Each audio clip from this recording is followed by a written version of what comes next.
부산에 앞으로 입주할 아파트 남구에 몰린다는 이야기도 우리 반복해서 이야기하고 있었고 관련해서 전세 물건이 어떻게 정리되는지 이런 것 저거 한번 그래프 한번 만들어 왔어요. 또 무슨 이야기를 저희가 지난 영상 때 한번 했었냐면 암만 입주 물량이 많아도 반년이면 다 정리된다 이런 이야기 한번 했었습니다. 네. 지난 영상 때 했었는데 레이 카운티 전세 거래량이 이렇게 많았어요. 많았음에도 불구하고 결국은 지금 전세 가격이 오르고 있는데 부산에 앞으로 입주할 아파트 남구에 몰린다는 이야기도 우리 반복해서 이야기하고 있었고 관련해서 전세 물건이 어떻게 정리되는지 이런 것 저거 한번 그래프 한번 만들어 왔어요. 지금 보시면 이거는 거제 레이 카운티가 4,470세대거든요. 예. 여기 빨간색이 뭐냐면 전세입니다. 전세. 전세고 여기 파란색은 매매예요. 그러면 노란색은 월세가 되겠죠. 근데 우리 전세만 일단 볼게요. 네. 여기가 입주식입니다. 24년 한 12월 정도. 이때 되게 물건이 많죠. 물건 수예요. 근데 보면 한 830, 40 정도까지 올라간 것 같아요. 네. 근데 처음 부동산 시장 보시는 분들은요. 와, 전세 830개, 40개 저거 언제 다 거래돼? 이런 이야기 많이 하세요. 네. 그리고 내가 처음 분양권을 투자했고 이 시기에 전세를 맞추시는 분들이라면 사실 이 숫자가 덜컥 고민할 수 있습니다. 네. 어떻게 하지? 전세 가격이 더 빠지는 거 아닌가? 이런 식으로. 근데 우리가 첫 번째 정리할 건 뭐냐면 한 6개월 정도 지나니까 어때요? 네. 많이 줄어들죠. 예, 거의 예, 많이 빠졌네요. 많이 빠졌거든요. 그래서 4,400 이렇게 4,400이 넘어가는 세대가 한 100건까지 내려왔다는 말은 제가 그렇게 과도하다고는 생각을 안 하거든요, 개인적으로. 네. 그래서 거의 정상 시장까지 왔다 보시면 될 것 같고 어쨌든 뭐 전세랑 마찬가지로 월세도 이때쯤 되면 거의 다 정리가 됩니다. 네. 그래서 6개월 뒤에 정리되는 게 뭐 이런 현상을 보고 저희가 말씀을 드리는 거고 또 한편으로 놓고 보면 지금 여기 세대수가 이거 많거든요. 예. 근데 얘네들이 막 50건 이거밖에 안 돼요. 월세 전세가. 음. 이 말은 정말 없다는 이야기거든요. 네. 그러다 보니까 가격이 자연스럽게 올라간다라는 거고, 그죠? 그래서 시간이 지나면 좋은 지역들은 결국은 다 해결은 된다. 뭐 이런 것도 한번 생각을 해보셨으면 좋겠고. 그 다음에 또 이야기 하나 해볼 게 뭐냐면 저희가 이거 850건 정도 이렇게 됐다 그랬잖아요. 예. 그러면 전체 세대수를 기준으로 했을 때 이게 한 18% 정도 됩니다. 이 정도면 많은 걸까요? 적은 걸까요? 그래 많지 않은 것 같아요. 역시 네. 저희가 2020년대 초반이나 뭐 이런데 옛날 17년대, 18년, 2018 이런데 자료를 그때 예전에 이제 막 만들어 보면은 네. 전체 세대수 대비해서 입주장 때는요 늘 전세 물량이 거의 30% 나왔습니다. 음. 그러니까 예를 들면 맞아요. 옛날 트렌드였으면 지금 레이 카운티가 4,470이잖아요. 네. 그럼 전세 물량이 1,200건 나왔다고 옛날에는. 네. 그렇게 나오면 당연히 그렇게 생각을 했었어요. 데이터를 쌓아오신 분들은. 네. 그랬었는데 지금 여기 거제 레이 카운티는 몇 프로냐면 18%예요. 그럼 옛날에 비해서 굉장히 많이 줄었죠. 예. 그래서 요즘에 좀 전세 시장이 입주장이 옛날에 비해서는 조금 굉장히 무난하게 넘어가는 게 있거든요. 네. 이게 그만큼 전세 물량이 많이 안 나온다는 이야기고 그럼 왜 전세 물량이 안 나왔을까 이걸 생각을 해보면 첫 번째는 뭐냐면 분양권 투자하기가 좀 쉽지 않아졌습니다.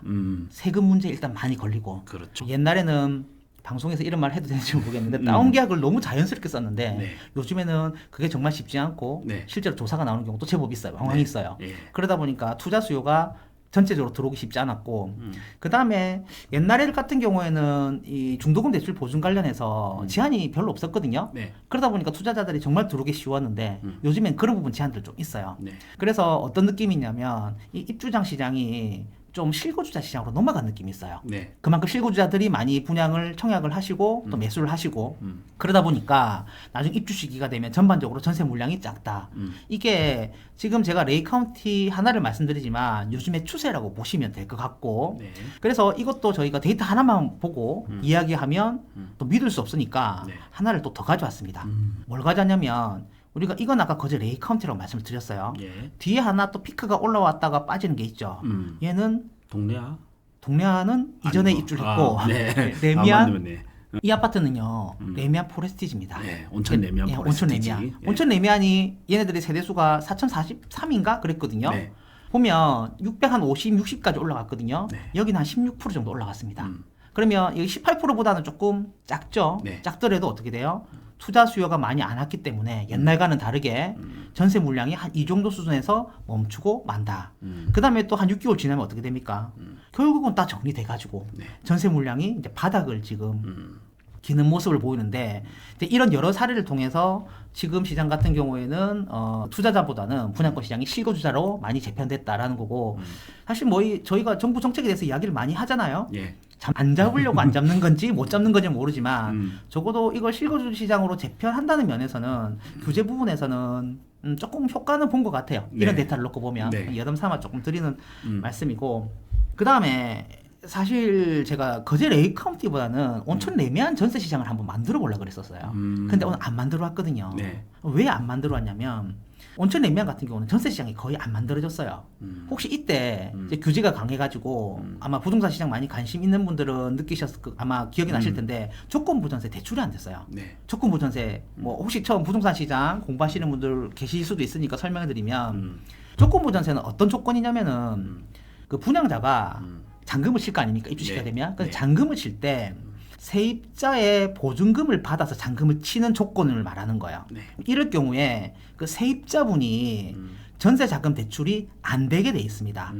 그러면 대부분의 사람들이 전세 자금 대출을 받아서 전세를 들어오시는데 세입자분들이 이 물건은 그러니까 온천 레미안 포레스트죠. 이 아파트 같은 경우에는 전세 자금 대출을 받을 수 없으니까 임차인들이 숫자가 확 줄어드는 거예요. 네. 그럼 임차인들 숫자가 확 줄어들면 임대인 입장에서는 잔금을 어느 기간에 다 쳐야 되는데 임차인들이 없다 보면 불안해지겠죠. 네. 잔금이 칠 수 있는 계약이 안 되니까. 근데 실제로 이 3억 4억 되는 돈을 전부 본인 돈 들여서 들어오는 경우도 있긴 하지만 대출을 많이 끼시거든요. 그만큼 수요가 많이 빠질 수밖에 없었고 어쨌든 임대인 입장에서는 이런 상황에서는 이제 금매로 털던지 금매로 털게 되면 가격이 안정화되겠죠. 네. 사실 정부에서 이런 취지로 해서 조건부 전세의 경우에는 전세 자금 대출을 안 되게 했던 그런 제도예요. 여튼 그때 당시에 레미안 포레스트 같은 경우에는 조건부 전세 대출이 잘 안 됐기 때문에 전세 거래가 정말 적어요. 네. 그러다 보니까 데이터가 너무 작아가지고 전세 시장 분석이 안 돼요. 음. 그래서 오늘 좀 못 만들어 오고 이제 대체로 레이카운티도 만들어 오고 그랬었거든요. 네. 어쨌든 뭐 우리가 시장이 어떻게 흘러왔는지 이런저런 이야기를 하다 보면 재미삼아 들을 수 있는 이야기인 것 같아서 뭐 조건부 전세 이야기를 해드리는 거고. 근데 조건부 전세 이런 제도들은 언제든지 다시 또 시장에서 변수가 될 수 있습니다. 네. 특히 레미안 포레스트 같은 경우는 입주장이 상당히 힘들었거든요. 네. 그래서 이런 것들을 사례를 잘 기억하셨다가 다음에 또 이런 제도가 나온다 하면 이렇게 시장이 바뀔 수 있겠네 감안하셨으면 좋겠고 그 다음에 제가 그래프 하나만 더 보겠습니다. 여기 또 전세 물건 수가 확 올라가는 아파트가 하나 있는데 이 아파트가 두산 오션입니다. 우아미구역 재개발 네. 이제 1월부터 입주니까 전세 물건 수가 확 늘어나겠죠. 네. 그래서 예전의 기억을 놓고 보면 좀 빠른 아파트들은 사전 점검 때쯤 피크를 치고요. 네. 전세 물건 수가 좀 늦는 아파트들은 사전 점검 하고 나서 조금 더 올라가는 것 같아요. 네. 왜냐면 제가 이제 그 입주장을 겪어봤을 때는 사전 점검 하게 되면 많은 분들이 결심을 하세요. 네. 그 전까지는 내가 이거 할까 저거 할까 고민하시다가 이 현물을 놓고 보면 좀 판단을 해야 되겠다는 생각을 하시거든요. 예. 그러다 보니까 전세 물건이 조금 더 늘어나는 경우도 있는데 어쨌든 조금 더 늘어날 수도 있습니다. 네. 여튼 지금 물건을 제가 오늘 보고 왔을 때 오늘 12월 29일요 한 650건 정도 됐었거든요. 네. 그럼 얘네들도 놓고 보면 3,000세대가 넘어가니까 지금 전세 비율이 한 16% 정도 올라왔어요. 네. 다르게 이야기하면 전세 물건 나올 만큼 다 나왔다 이래 될 수도 있고 대신에 조금 더 올라갈 수 있습니다. 또 한편으로는 이렇게 물건이 많으니까 전세 시장은 좀 흔들리겠네. 반면에 또 6개월 지나고 나면 결국 여기도 네. 정리될 것이다. 이런 것들도 좀 정리하셨으면 좋겠어요.